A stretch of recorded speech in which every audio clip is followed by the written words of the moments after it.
Ready to make a real impact every day? Join the Active Day Home Care team and help clients maintain their independence in the comfort of their own homes. Make a difference in someone's life as you provide essential daily assistance and protect their health and happiness. Earn up to $20 an hour and enjoy additional perks like optional daily pay, 401k, paid time off, ongoing educational training, and more. Join a team that values care, compassion, and your professional growth. Visit activeday.com to apply. Hi, I'm Richard Karn, and you may have seen me on TV talking about the world's #1 expandable garden hose. Well, the brand new Pocket Hose Copperhead with Pocket Pivot is here, and it's a total game changer. Old-fashioned hoses get kinks and creases at the spigot, but the Copperhead's Pocket Pivot swivels 360 degrees for full water flow and freedom to water with ease all around your home. When you're all done, this rust-proof anti-burst hose shrinks back down to pocket size for effortless handling and tidy storage. Plus, your super light and ultra-durable Pocket Hose Copperhead is backed with a 10-year warranty. What could be better than that? I'll tell you what, an exciting radio-exclusive offer just for you. For a limited time, you can get a free Pocket Pivot and their 10-pattern sprayer with the purchase of any size Copperhead hose. Just text WATER to 64,000. That's WATER to 64,000 for your 2 free gifts with purchase. WATER to 64,000. By texting 64,000, you agree to receive recurring automated marketing messages from Pocket Hose. Message and data rates may apply. No purchase required. Terms apply. Available at pockethose.com/terms. Stop right there. Yeah, you. If you like all things entertainment, current events, or Hollywood, then look no further. Creator to Creators, hosted by director Meosha Bean of Horror Noir, interviews filmmakers and creatives from around the world. Join in on the fun, guest celebrities, and informative information to have as a creator. Hit subscribe and stay connected to Creator to Creators.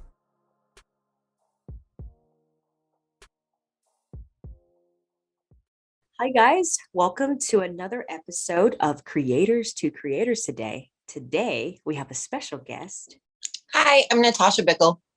Welcome to the show, love. Yeah, thank you for having me. I mean, I haven't seen you in a minute. I think the last time we met on your shoot, right? That was a year ago. A little over a year ago, I think.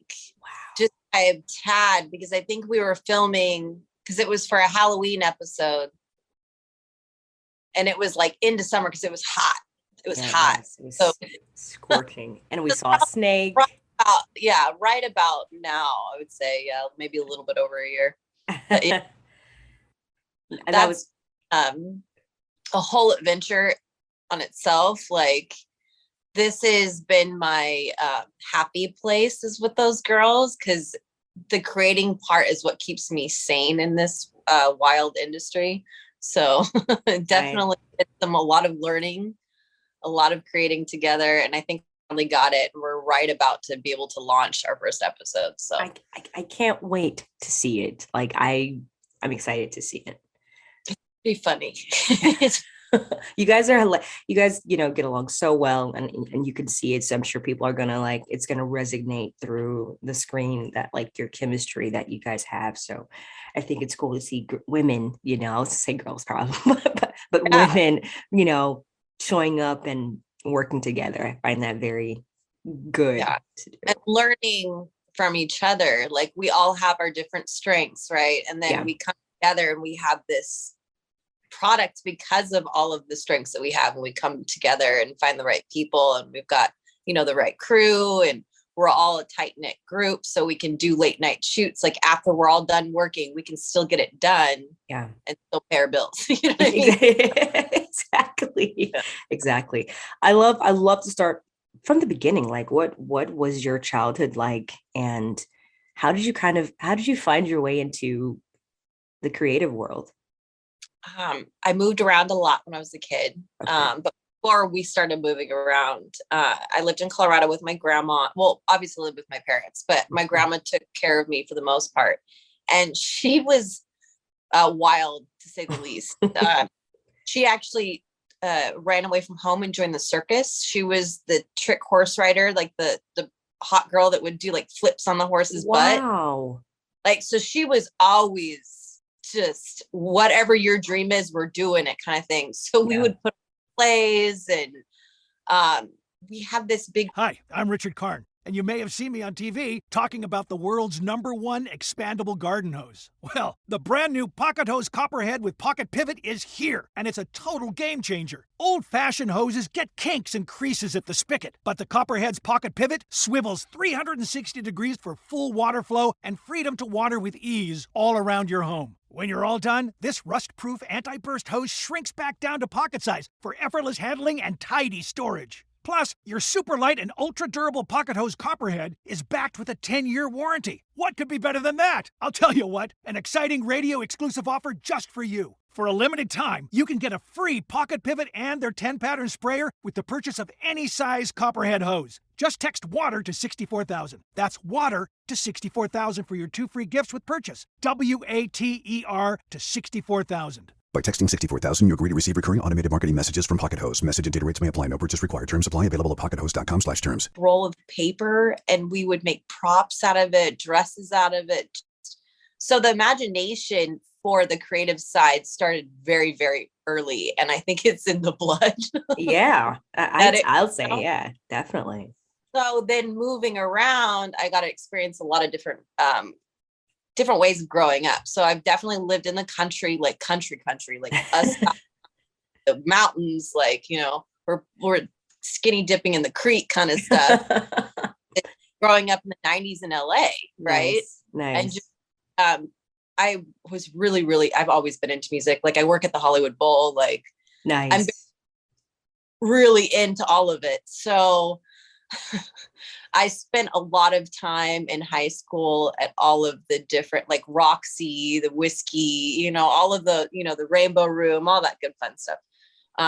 So I was always immersing myself with everyone that's creative, all the artistic people. And I'm also an artist. So I think all around, I've always been immersing myself in it. Then I'm a dancer as well. So, and then there was this one pivotal moment. I was very young. I couldn't have been more than 10.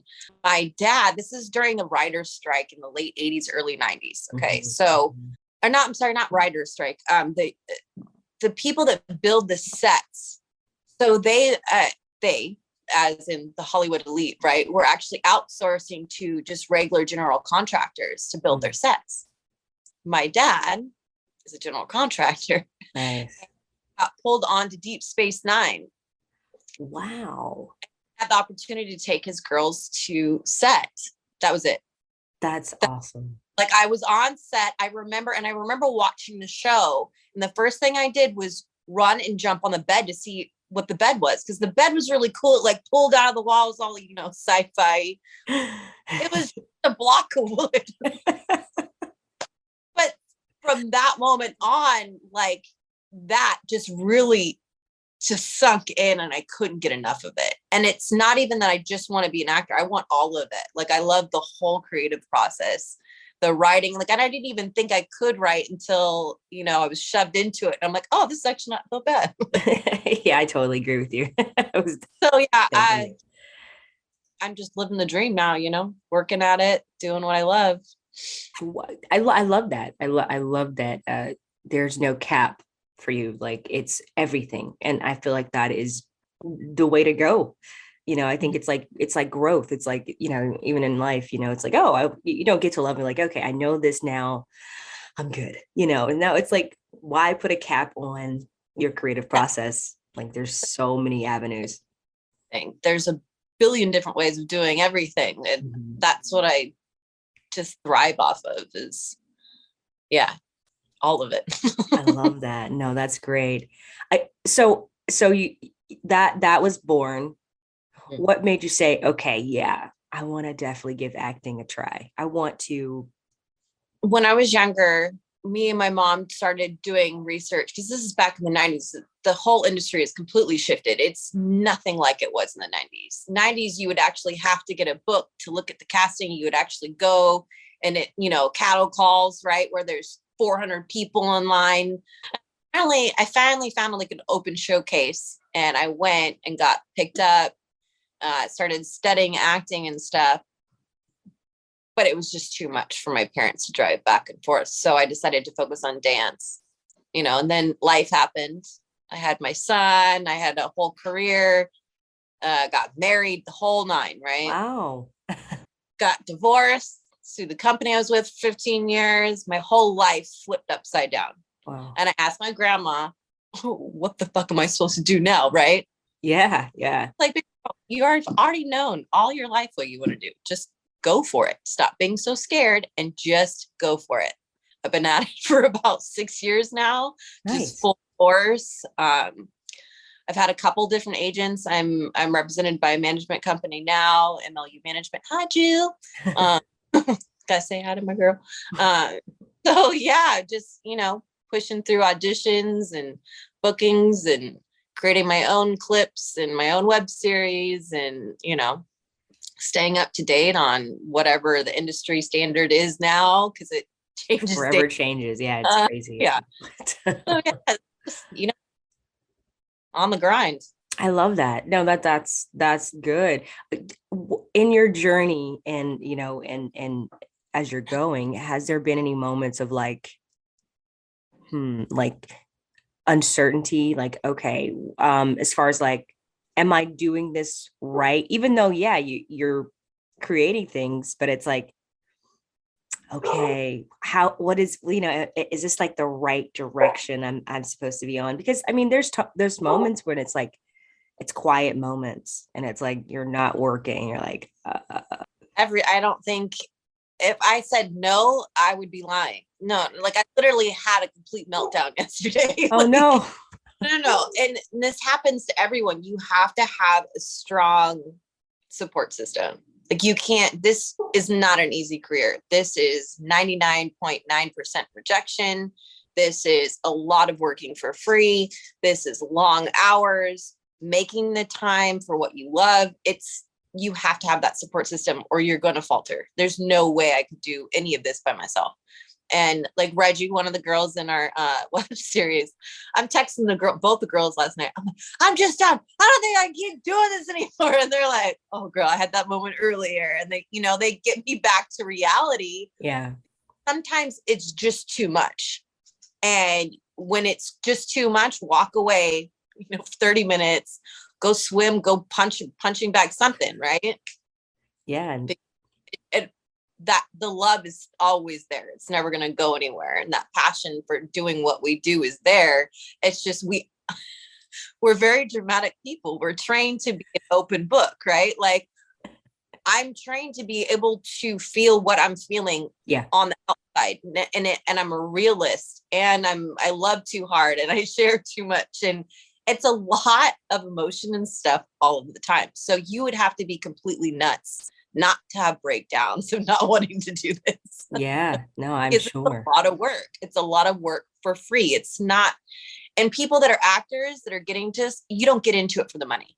There's about maybe 1% of the actors population that actually can afford to pay all of their bills on acting alone. It doesn't work that way. I know very, very famous actors that can't do that. Right. So trust me, not in it for the money. We're in it for the heart and the love of it.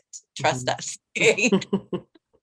Yeah, I think that's a great reminder to like, for a lot of people. I think a lot of people I think what's alluring is the glitz and glamour, the lifestyle, you see the Kim Kardashians, you're like, oh, I want that. It's like, I don't think you really want that fame. I'm like, I'd rather not have that part. I just want to create. And I want to be able to make that one moment for whoever's watching to take them out of their bad day and laugh or be terrified or whatever it is that I'm doing, right? Like I want to take you out of your life. That's why people watch entertainment for a reason, right? I'm trying to entertain you. Let me entertain you. That one moment, right? That's what we're all here for. So you said you were pushed into writing or something. Like what kind of got you, what was that job or that thing? So it's for the web series. Okay. And we're all taking to build ourselves and learn and to develop, right? Right. So we're all writing script. We're all writing episodes. It's not just one person writing all the scripts. We're not outsourcing this. This is a group team. This is a real production company where it's just us doing this, right? So, love it. And I have a lot of ideas, but I've never been able to put it down on paper besides, like my children's books that I do. But nice. So I really got into it. I've wrote a couple episodes and I think they're turning out pretty good, but we'll let the audience decide when they come out in, the next month or so. So, but yeah, it's terrifying. I bet. Doing something you are not, it's completely out of your comfort zone. I'm dyslexic too. So there's that growing up being isolated and treated differently because I'm not in the same whatever, yeah. That also is to me. So it was a challenge, but I'm glad I pushed through it. Now I actually enjoy doing it. So right. Yeah. Take away final draft because it's a nightmare to deal with. But besides, I totally feel you. I'm there now. But yeah. Yeah, exactly. What do you want to write next once this is out? Is there something else you want to talk about? And what inspires you to write certain projects? Like, is it current events? Is it just life? What is next for you on the horizon as far as like writing? So I have really fallen in love with comedy this year, like just deep in it. And I've almost pushed myself to start writing stand-up. Wow. I can see that. I can see that.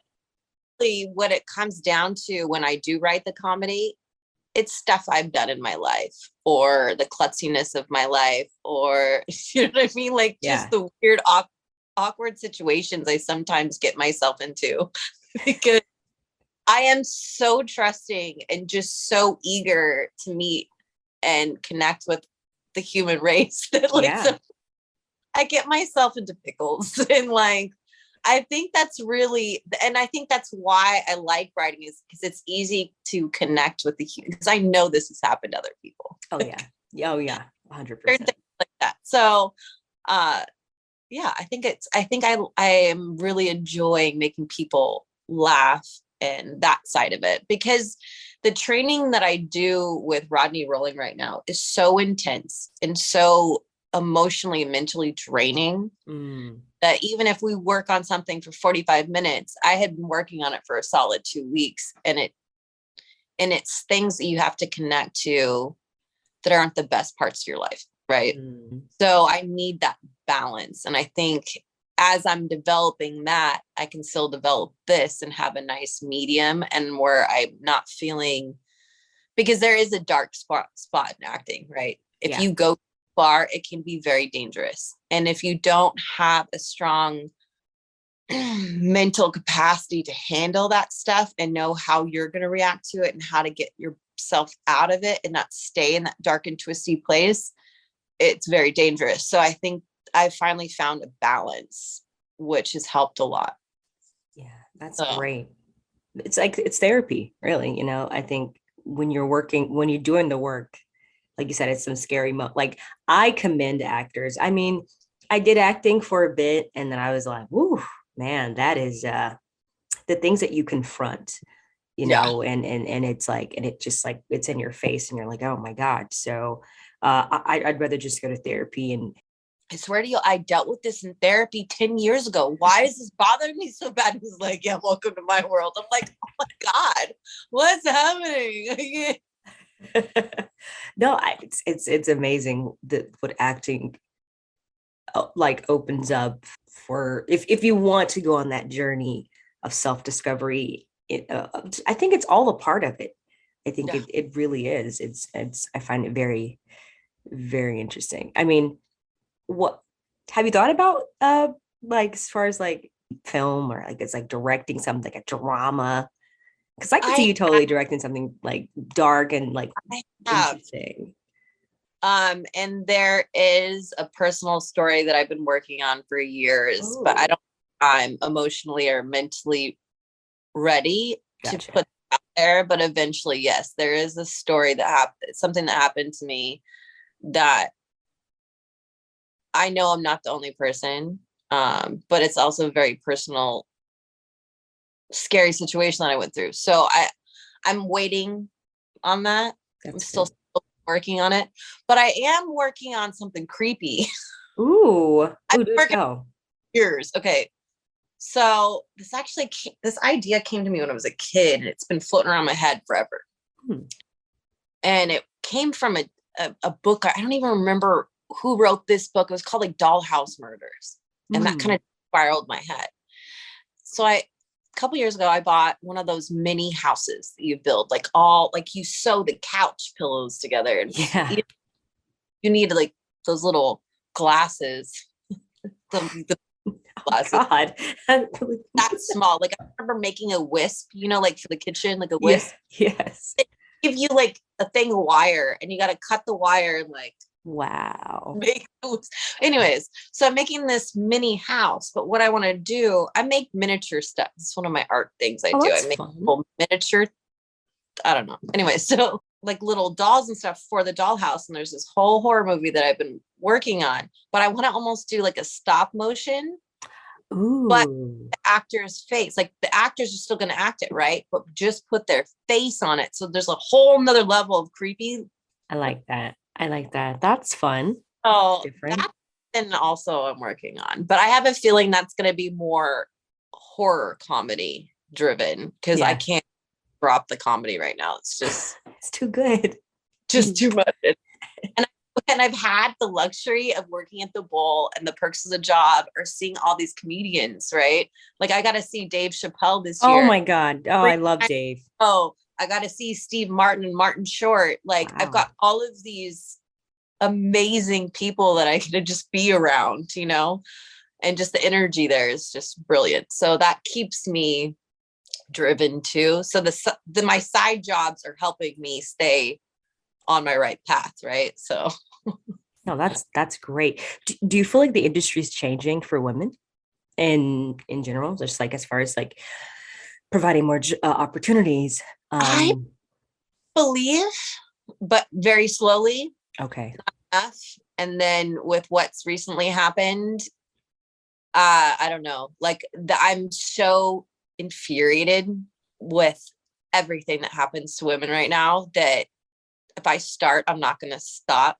I'm be screaming and I'm going to be throwing stuff. I think what we all need to, as a collective, women in the women that act, right? We need to support other women. We need to start creating our own opportunities. We're not waiting on men anymore to do that. Let's fuck over, right? We are independent. We are strong as fuck. Guess what? We have a higher pain tolerance. We can multitask. Most men I know can't. Like, why are we so behind the curve? Because we keep waiting on men to create the opportunities for us. So we're just like, fuck it, let's do it ourselves, right? So I think that's the one good thing in Hollywood I've noticed is that men are actually starting to support that. Yeah. But not necessarily say that everywhere. And that's one of the good things I say Hollywood's doing right now is that we are supporting our women in the arts, but we have got a long way to go. We're nowhere near where we need to be, and we're way behind. I think I don't know. I think if we keep talking about it, and do, I think sometimes, I mean, I don't know if you notice this, but even in like America, it'll be something we're super passionate about. Like, yeah, let's do this change, and it'll, I guess, a fad, go on for a little bit, and then all of a sudden it's where it is now. It's like, and then we kind of stop talking about it, and then it goes away, and then we forget. It's like the pattern starts over again. And I think if we continue to talk about it, and we can't stop, we can't let up if we really want change, like throughout, like, the industry. I mean, I don't know the solution. I think like that's part of it. Just don't stop talking about it. Yeah.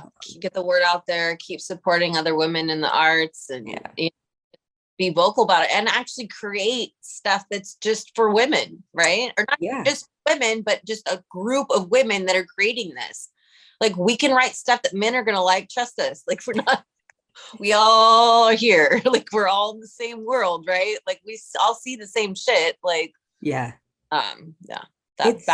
balance it out. You're right about that. It's kind of like that me too, like when they had that, remember when the Oscars, they were all black, and then Oprah came up and they were like giving this speech, and everyone's standing up like, yeah. And I was like, and I think Dave Chappelle mentioned something about that particular movement, and he said, women, I love it, I love what you're doing. He's like, the problem is, he's like, I find it silly to put on the dress, but then because the next day you're going to go back to your men agents. So he's like, what work are you doing? Can't you just get a woman that you want to send you to represent? MLU, enjoy being challenged by another woman versus a man. I take constructive criticism easier from a woman than a man because it's not mansplaining. There's not that weird ego masculinity. I think we need to venture away from that 90s women hating women bitch mode, right? And it's not Mean Girls anymore. It's not Clueless anymore. Like, let's be nice to each other. Yeah, I mean, we could do so much better. We could rule the world, guys. We could rule the world. Beyonce said, "Girls run the world." I mean, she said it. So, but it's that thing. I think women, we kind of, and I noticed that even in my field, maybe not as much as in the acting world, but directing. It's more competition with like men and I, because supposedly what I do is a man's job, quote unquote. It's like, oh, directing or cinematography. That's what, it's like, and I've had my challenges in that, but I'm determined to, that I think the more we see us in these positions, like that's the whole balance. And I don't know. It's sad that it's set up that way, but I think it just, like you said, it's creating things for women, and it's not a man hate thing, because I love men. Balance some stuff out here, okay, guys? There's a problem, and we have to fix that. What advice would you give to someone that wants to get into acting, or just start, or get into the business? What advice would that look like? Number one, train. Never stop training.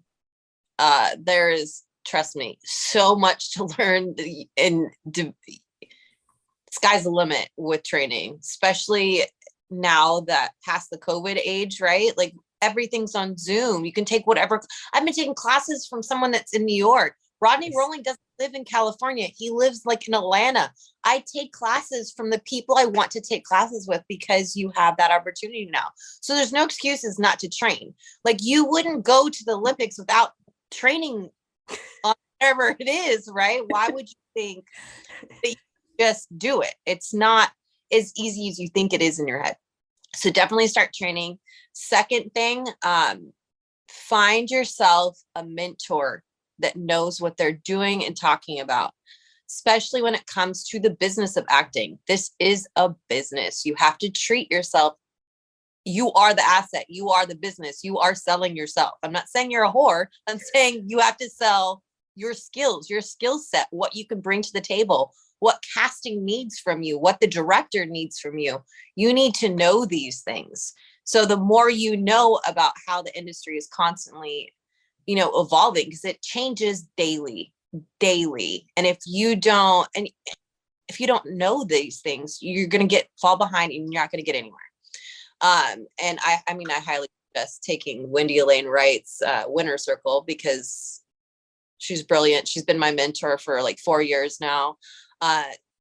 Just oodles and oodles of the information you need. And it's not the wrong information. It is the right information. And that's another thing. There's a lot of scammers out there. Make sure you do your research on who you're training with. If they haven't been in 100 different TV series and 50 movies, why the hell are you learning from them? They've never done anything, right? Right. It's a simple IMDb check, a simple Google check. Like, that's definitely my advice. But also do it because you love it and you're passionate for it, because it's not about the fame. It's not about the money, because I can guarantee you it most likely won't happen. So if you're doing this for that, you're doing it for the wrong reasons. Do it for the passion and the love of creating and acting, and, having that one moment with your audience that you can take them away from the bad. Okay. Like, don't hesitate and dick around and, just take whatever classes. Like, have a solid game plan, because there's so much going on. you have to treat this as a business. So if you're going to do this as a part-time gig, you're going to be putting at least 28 to 30 hours a week into this. And if you're not doing that, and that's only part-time, if you're full-time doing this, you're looking at probably 50, 60 hours a week on top of whatever your jobs are. Absolutely. So I'm telling you, if you're not doing this for the right reasons, quit now, because there's no fucking point.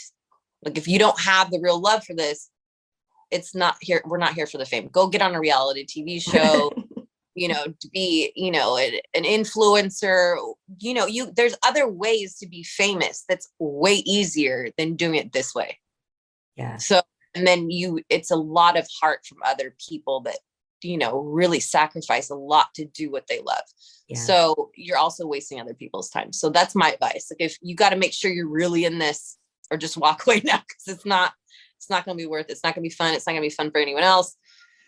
Trust me. It's an uphill, constant marathon, and you don't get to hand the baton to someone else. It's all you.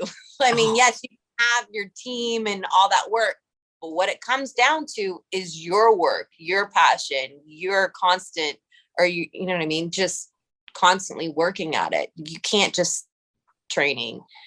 You get rusty. It's like a football player not training on off season and like come and that's not gonna, like, we've all seen the Mighty Ducks, right? The second one. Yeah, definitely. Or practice at all, like all summer, and then they suck again. Yeah. Same idea. No, that's great advice. I love to ask every guest on the show this last question, and it's there's no wrong answer. Loyalty or respect? I'm gonna say loyalty, and I'm gonna tell you why. Okay, so respect is something that can be taken away, something that could literally be thrown back at you. Loyalty comes from the people that you keep forever around you. And that respect level might drop every once in a while, right? Like your best friend and you, I can guarantee you the respect shit has been thrown out the window several times, because you have to get down to the fucking, I'm blunt, you're fucking up, boo. Let's figure out how to fix it, right? But the loyalty, that's rare. Yeah. It's very fucking rare. Mm-hmm. And when you find someone loyal, okay, I'm gonna start crying. Okay. When you find those loyal people, you freaking hold on to them, because loyalty is everything in this world. Because not only does loyalty is loyalty, but it also follows with trust, and the respect factor follows with it. Yeah. So if you have that real true loyalty, you're good. I love that. And that's very hard to come by. So definitely loyalty. That's a great answer. It's great. Thank you for coming on. Seriously, it's a rare thing. Like you said, it's especially in what we're doing. We we're around a lot of I don't know if we'll call it self-centered or selfish people. This business can bring a lot of that, and it's just weeding out those people to find like those core people, like you said, that you keep close. And those are going to be the loyal ones that are going to be there for you no matter what. And they don't just pop up. They don't just come around all the time. They're very rare. Don't screw those people over. Show them that respect. Love them. Be loyal. Love them hard like they love you. Like, it's, especially if they're gunning for you. Like my girls yesterday saved me from I'm quitting. You know what I mean? Love that. Again, that loyalty, right? It's your group of people that you can trust and lean on when it does get dark and twisty. So yeah, it's beautiful. Where can people find you and follow you on social media? Natasha Bickle 1. That's all of my handles, and my website's natashabickle.com. You can find all those links too. Our web series, we did come up with a name finally. It's called Can Do. K-A-N do. Can do. We can do. Love it. I can't wait. I'm excited. Hopefully in the next month or 6 weeks or so, we'll release that first episode. So that's already filmed and edited. We need to have a couple more filmed and edited so we can actually constant release time, right? That's awesome. So how many episodes do you have so far, real quick? We filmed 4, but we're able to utilize 2 just because of, how it is. Well, I'm excited. I can't wait. Hopefully one of these days I'll come out, and I can't. Whenever you have a premiere, let me know. I will be out there to support. Yeah, for sure. Have a fun little party. Yeah. Thank you again. And it was so great talking to you. It was great talking to you. I appreciate you. I miss you, girl. Come see us again. Too. I will. I definitely will. And thank you all for listening. And always remember to live, love, laugh. Bye, guys.